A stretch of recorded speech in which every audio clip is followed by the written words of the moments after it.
అదే విధంగా రైతులకు సంఖ్యలు చేస్తే ఆ ప్రాంతానికి పోయి రైతులను ఆదుకున్నా, ఒక్కొక్కరికి ₹1,00,000 ఇచ్చి 10 మంది ఆదుకున్నా. అదే విధంగా ఏది కొత్తగూడెం ఎమ్మెల్యే కొడుకు ఒక విధమైనటువంటి ఆలోచన చేసి ఆ ఆలోచన భరించలేక చనిపోతే ఆ ప్రాంతానికి కూడా పోయినా. ఇక్కడ అన్యాయం జరుగుతుంది. ఆగిపూర్ లో పోయినా 3 అమ్మాయిల మీద ఏది శ్రీనివాస్ రెడ్డి అనే వ్యక్తి ఏ విధంగానైతే పిల్లలను చంపేసి రేపు చేసిండో అది కూడా బయట పెట్టిన ఇయ్యాలనుక కూడా కోర్టు ఏది హైకోర్టు అప్రూవల్ ఇస్తలేదు. 3 ఏళ్ళు అయిపోయింది. ఎక్కడ అన్యాయం జరుగుతుంది అక్కడ పోతా. అదే విధంగా ఏది మన పక్కకున్నటువంటి రంగారెడ్డి జిల్లాలో ఒక అమ్మాయి ఇంటర్మీడియట్ లో చనిపోతే ఆత్మహత్య చేసుకుంటే 50,000 ఇచ్చి వచ్చిన. అదే విధంగా సిరిసిల్లలో పుష్క మాఫియా పిల్లవాడిని చంపేస్తే అక్కడ టార్చర్ చేస్తే అక్కడ కూడా పోయి ఒక్కొక్కరికి 10,000 ఇచ్చినారు. ఈ రాష్ట్రంలో నా లెక్క దిగినోడు ఎవడున్నాడో చెప్పమనండి. అదే విధంగా మొన్న జరిగినటువంటి పాదయాత్రలో రేవంత్ రెడ్డి జరిగిన అదే విధంగా బట్టి విక్రమార్క ప్రజా ఏదైనా యాత్ర పెడితే పీపుల్ యాత్ర పెడితే కూడా అంతా కూడా తిరిగా 7 సార్లు ఆయన దగ్గర పోయినా 5 సార్లు ఇంటి దగ్గరికి పోయినా. పని చెయ్యని ఎవరురా బాబు.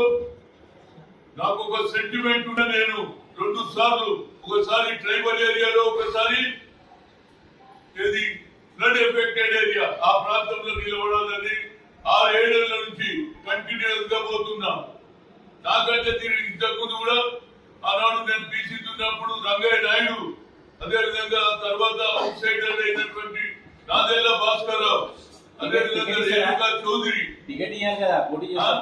టికెట్ ఇస్తారా పార్టీ? ఇప్పటికే సీనియర్ లీడర్లు అంతా మాకు కావాలనుకుంటున్నారు. చూడండి, ప్రజలలో నాకు అభిమానం ఉంది. అదే కాకుండా అన్నిటికంటే ముఖ్యం 7 సీట్లు ఉంటే 4 ఎస్సీ ఎస్టీలకు ఇచ్చిండ్రు, 3 జనరల్ ఉంటే అది కూడా అప్పర్ క్లాస్ తీసుకున్నారు. ఇది న్యాయమైన కేసు నాకు.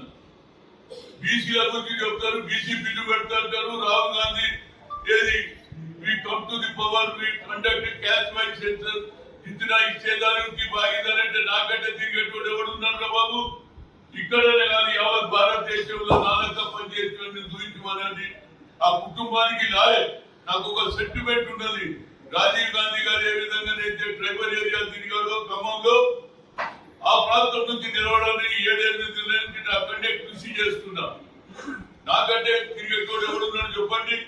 ఇవాళ కూడా నాకు న్యాయం చేయమని అడుగుతున్నా.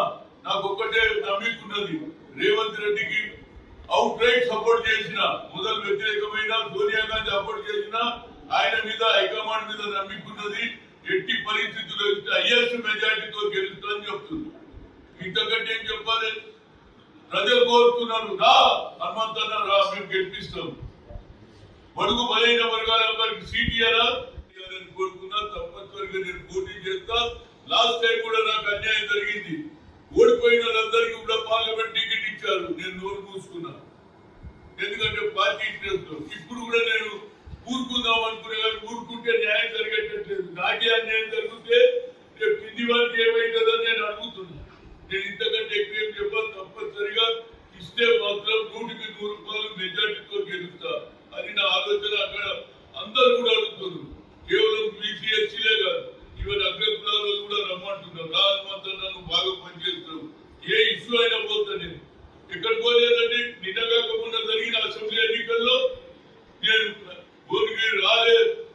అదేవిధంగా వరంగల్, వరదలపేట, ఖమ్మం పాలేరు దాకా పోయిన తర్వాత ఈ ప్రాంతాలు పోలిన వల్ల నేను మక్తల్, దేవరి కద్ర, అదేవిధంగా వైపునగర్ నుంచి పరిగి, వికారాబాద్, అదేవిధంగా మెదక్, డైరెక్ట్ ఖేడ్, అదేవిధంగా అన్ని ప్రాంతాలు కూడా తిరిగిన.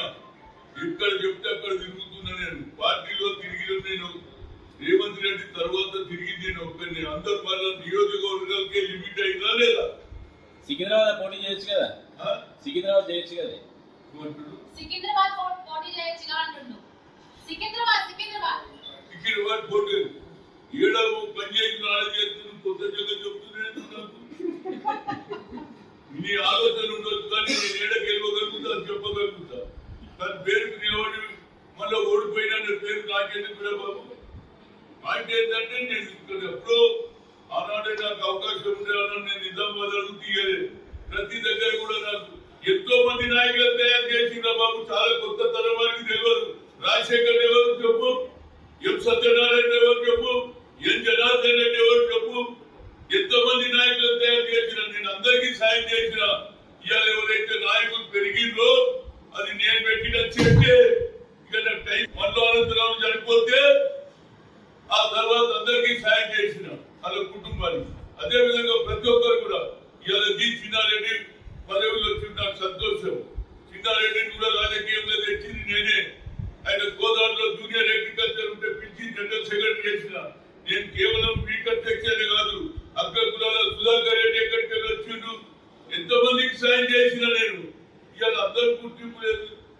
నేను కేవలం ఆనాడు నాకు 1990లో ముఖ్యమంత్రి పదవి వచ్చింది దగ్గరికి.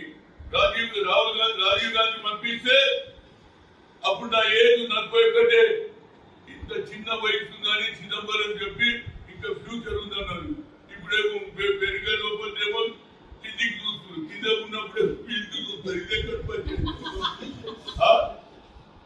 నేను ఎందుకు కోరుకుంటున్నా అంటే పార్టీ ఇంట్రెస్ట్ లా కట్టు కోసుకుంటే పేగులు బయట పడితే పార్టీకి నష్టమని ముక్కుంటున్నా. నేను చెప్పాలంటే చాలా చెప్పగలుగుతా నేను, కానీ పార్టీ ఇంట్రెస్ట్ లో చెప్తున్నా. నాకు తప్పనిసరిగా ఇవ్వాల్సిందే. నేను మొన్న రాజ్యసభ కూడా అడగలే. నా గొప్పతనం కూడా అడిగితే నేను ఒక పార్టీలో పనిచేసి నాకు కమిట్మెంట్ ఉంది రాయాలనే ఉద్దేశంతో ఆ ప్రాంతంలో తప్పనిసరిగా నేను గెలిచే అవకాశాలు ఉన్నాయి. గెలిచి తీరుతా. తప్పనిసరిగా నాకు ఇవ్వమని హైకమాండ్ కోరుతున్నా. అదేవిధంగా నాకు రైట్ ఉన్నది రేవంత్ రెడ్డి మీద. రేవంత్ రెడ్డికి నేను అవుట్ రైట్ సపోర్ట్ చేస్తా, ఫ్యూచర్ లో కూడా చేస్తా. తప్పనిసరిగా ఆయన నాకు న్యాయం చేయమని కోరుతున్నాను. ఓకే.